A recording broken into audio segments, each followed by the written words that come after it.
operator. As a marketplace, kind of like, what did that kind of look like as far as like your initial kind of traction and maybe even the state of, the business?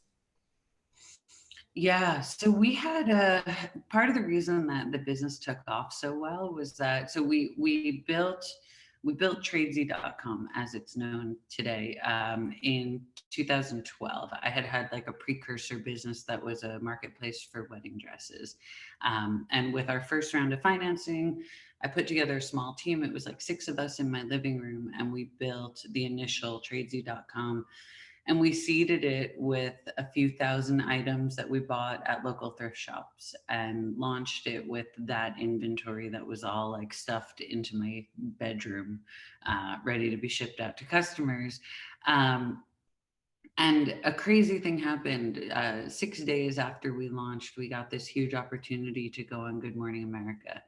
And it was right in the middle of Hurricane Sandy, and a bunch of their guests had canceled because they couldn't get into Manhattan.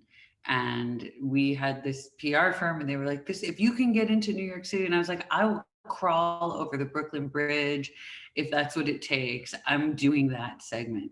And we ended up getting a full 6 minutes of Good Morning America in the middle of a big crisis, so everyone was tuned in. I was live in Times Square. We were 6 days old. We had a team of 6 or 7 people in my apartment, and they put on the big Jumbotron, eBay and Amazon have a new neighbor. It's Tradesy. And they put us up there, and traffic exploded. And of course, the site went down. And I didn't sleep for 72 hours and cried of exhaustion the whole flight home. But we were kind of off to the races. We had that initial spark. And that started a phase of, I would say, like a network effect where we had a lot of demand. So we got a lot of supply. The more supply we got, the more demand we got. We continued to do a lot of press. That became our kind of initial strategy. And we were unique at that time. There wasn't a ton of competition in the market. So our unique value proposition really resonated. And we did, for GMV, we did 6 million in that first full year launched. Then in year 2, we did 40 million. And then in year 3, we did 130 million. And so that phase was like, when I look back to it now, it was a blur, it was just a wild ride of growth. We were not at that time experienced or attuned to all of the complex mechanics that happen within a marketplace, supply demand balance, setting up incentive systems to make sure that behavior is good.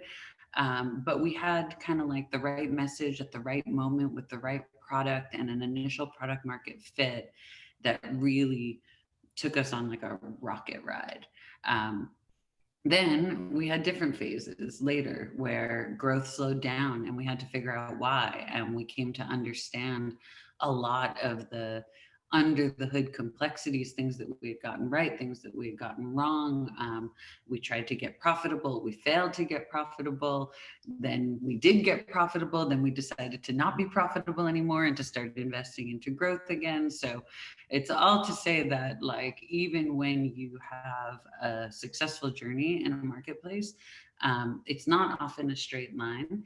And I think that I have a lot of friends who run e-com businesses, and I think that a marketplace is somewhere between 10 to 100 times more complex. It's like a real intellectual exercise to think about how to balance supply and demand to drive growth.